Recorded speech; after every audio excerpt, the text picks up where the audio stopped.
Bhagavatam again on a snowy day here in New York City. Canto 4, Chapter 28, Text 32. Om Namo Bhagavate Vasudevaya. Om Namo Bhagavate Vasudevaya. Om Namo Bhagavate Vasudevaya. Okay, text 32. The great sage named Agastya married the firstborn daughter of Malayadwaja, the avowed devotee of Lord Krishna. From her one son was born, whose name was Dridachyuta.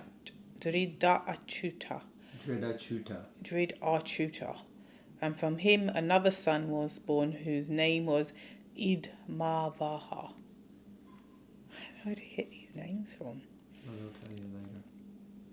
Oh, okay. Because they all have a meaning. Right. It's an allegory. Purport. The name Agastya Muni is very significant. Agastya Muni. Krishna. Let me just check this because I had it sitting over there. Okay, go ahead. The name Agastya Muni is very significant. Agastya Muni represents the mind. The word Agastya indicates that the senses do not act independently, and the word Muni means mind. The mind is the center of all the senses, and thus the senses cannot work independent of the mind. When the mind takes the cult of bhakti, it engages in devotional service. The cult of Bhakti, Bhaktivedanta, is the first daughter of Malayadwaja, and as previously described, her eyes are always upon Krishna, Asiti Shanam. One cannot render bhakti to any demigod. Bhakti can be rendered only to Vishnu, Shravanam Kirtanam Vishnu. Thinking the absolute truth to be without form, the Mayavadis say that the word bhakti can apply to any form of worship. If this were the case, a devotee could imagine any demigod or any godly form and worship it. This, however, is not the real fact. The real fact is that bhakti can be applied only to Lord Vishnu and his expansions. Therefore, Bhakti Lata is Drita Vrata, the great vow. For when the mind is completely engaged in devotional service, the mind does not fall down. If one tries to advance by other means, by karma yoga or jnana yoga, one will fall down. But if one is fixed in bhakti, he never falls down. I was just thinking yesterday we had a really jam-packed Sunday. They normally are, but this was extra jam-packed. And we spent half the day, maybe more, at Bhakti Center. And then the half the day, literally, the day split in two, literally, sets at Brooklyn, ISKCON of New York. And so, yeah, we were just feeling that, there was a certain high, there's a certain, and it's interesting when you're engaged in that way. I wasn't doing anything at Brooklyn. I did do service at Bhakti Center, but it don't matter because at Brooklyn, I was engaged in hearing and chanting and seeing the deities and whatever. So it was like engaged in some form of bhakti.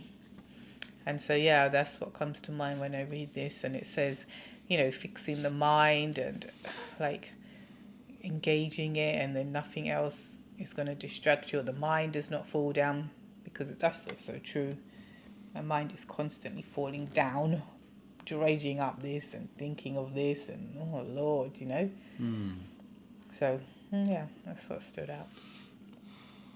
Yeah, falling down doesn't necessarily just mean falling down physically, but mentally, like we allow our consciousness to fall into the words. And dredge and make us feel like really rubbish, Absolutely. Or just feelings of depression and anger and resentment and whatever the negative pullings like.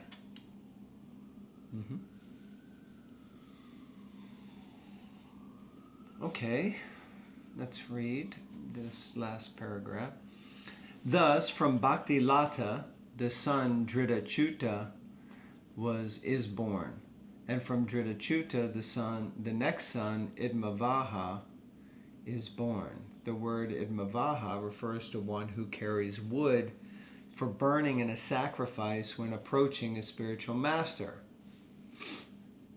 The point is that Bhakti Lata, the cult of devotion, fixes one in his spiritual position. One so fixed never comes down, and he begets children who are strict followers of the Shastric injunctions. As said in the Vedas, Tadvigan artam sagurum eva begachet. Samitpani shrotriyam brahmanishtam. Excuse me. In the line of devotional service, those who are initiated are strict followers of the Vedic scriptural injunctions. I've got to admit I'm a little bit confused by this thing. So, the sons of Maladwaja gave birth to many thousands and thousands of sons, and all of these have been protecting the entire. So that's the previous verse. It doesn't say anything about the daughter of Maladwaja, but somehow it comes here. It says the great sage named Agastya married the firstborn daughter of Maladwaja. Yeah, okay. So that's it. So Augusta Yes. married the firstborn daughter. The one who had the dark eyes. Oh, is that where it was? Yeah, there, look. Okay, so back to text 30. King Malayadwaja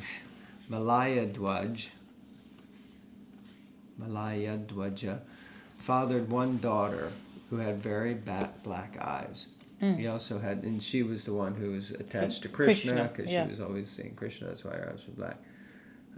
He also had 7 sons like that. Okay, so the daughter married Agastya, and Agastya means one that doesn't follow the senses. The word Agastya indicates that the senses do not act independently, and the word Muni means mind. The mind is the center of all the senses, and thus the senses cannot work independent of the mind. So the word Agastya indicates that the senses do not act independently. Agastya Muni. So, okay. And so he marries, when the mind takes to the cult of bhakti, it engages in devotional service. All right, so it's starting to make sense now for me. Please apologize for having to go through this. So the firstborn daughter, Malayadwaja. Okay, but now it doesn't really say, thus from the Bhakti Lata is the son Dhritachyuta. Dhritachyuta. So it mentions somewhere this Dhritavrata, right? Therefore, Bhakti Lata is Dhritavrata. So Dhrita is a vow. Dhritachyuta is born. And from Dhritachyuta, the next son. But it doesn't really say much about Dhritachyuta. Okay. And then Idmavaha is born. And Idmavaha refers to one who carries wood for burning in a sacrifice when approaching a spiritual master. The point is that Bhakti Lata, who is the daughter, the cult of devotion, fixes one in his spiritual position. One so fixed never comes down, and begets children. And he begets children who are strict followers of Shastric injunctions. Okay. So although we still haven't really heard much about Dhritachyuta, but we did hear about Idmavaha, who's fixed in following Vedic instructions. And that verse, Tad Viganartam Sagurum Eva Bigachet, means that in the line of devotional service, those who are initiated, they're strict followers of the Vedic scriptural injunctions. Tad Viganartam Sagurum. Okay. Just trying to keep up. Okay. Text 33. After this, the great saintly king Malayadwaja divided his entire kingdom among his sons. Then, in order to worship Lord Krishna with full attention, he went to a solitary place known as Kulachala. Purport. Malayadwaja, the great king, was certainly a Mahabhagavat, topmost devotee. By executing devotional service, he begot many sons and disciples for propagating the Bhakti cult, Shravanam, Kirtanam, Vishnu. Actually, the entire world should be divided among such disciples. Everyone should be engaged in preaching the cult of Krishna consciousness.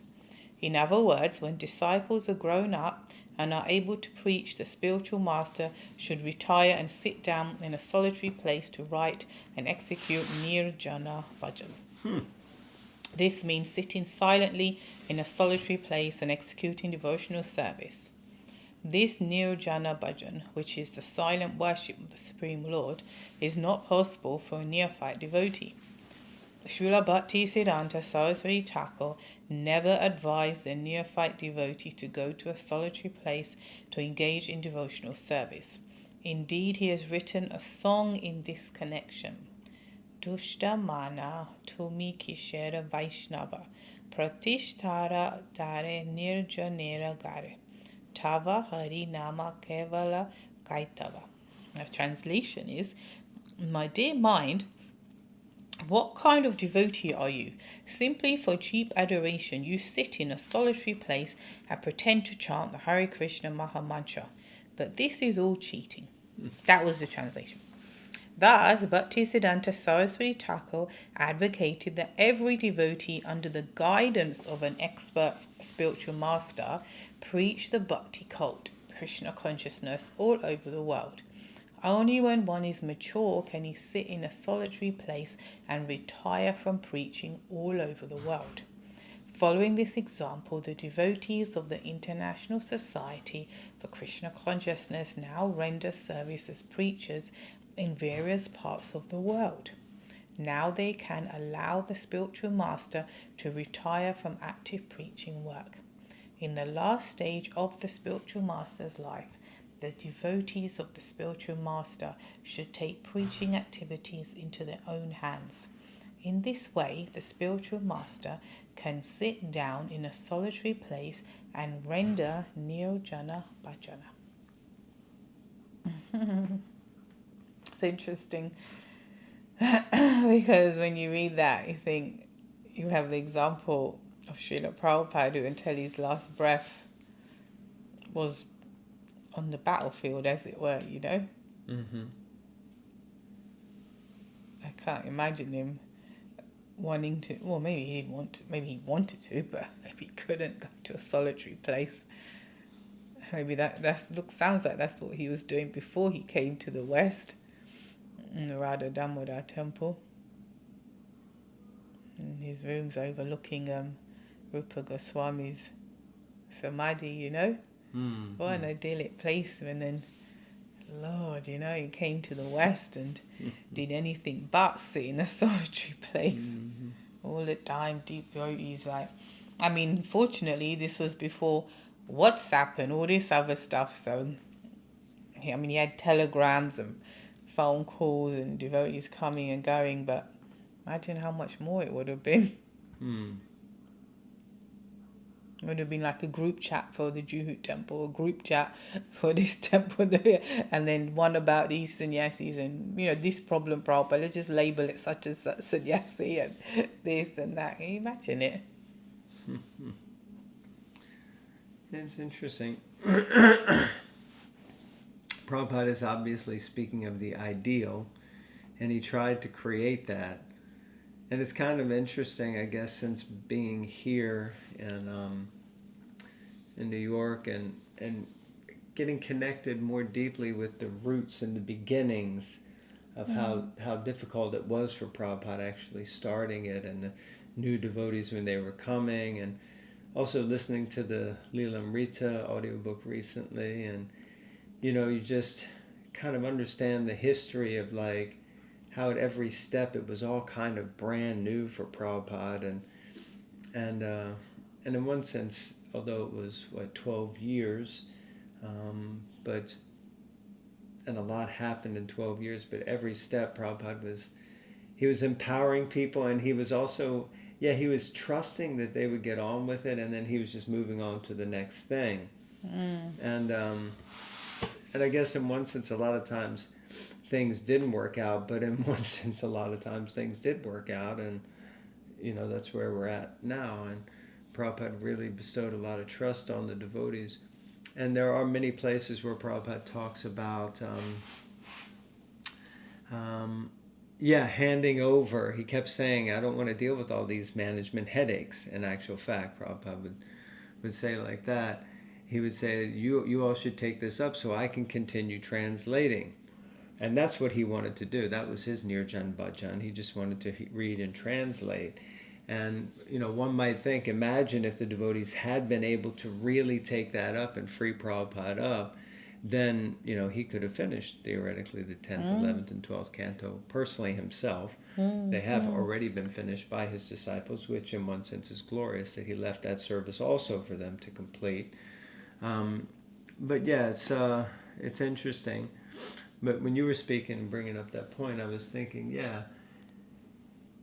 even hypothetically, Prabhupada theoretically could have just sat in one place and let him get on with it. But he didn't. He kind of couldn't. He kept moving around. He had to keep going here, there, and he, and he had started this fledgling society, and he felt like he needs to go places and encourage them. He needs to keep things going, and he probably wanted to. So I was just thinking how that, Prabhupada simultaneously had the desire to kind of sit down in one place and just not be disturbed and get on, especially with the translating work, I would say. But at the same time, his inclination was to kind of sort of move around and also manage. He was also managing, but also visiting different places. So, yeah, Prabhupada is a unique example. And here we can see he's, I guess you could say, preaching or promoting one way of doing things, which is the way he also wanted to do, but he didn't really do it exactly. And there may be reasons for that. That's also there. Okay, interesting. So I think we can stop there. All right. Thank you all very much. Please, we always appreciate anyone leaving comments or reflections. So please, you can always type something down below. And we're starting 2026, moving into, I guess, when did we start this? March, April, May time? When did we start Bhagavatam Bites? Yeah, like that. Okay. So coming into the 6th year we've been reading. That's pretty consistent. Okay, thank you all very much. Hare Krishna. Hare Krishna.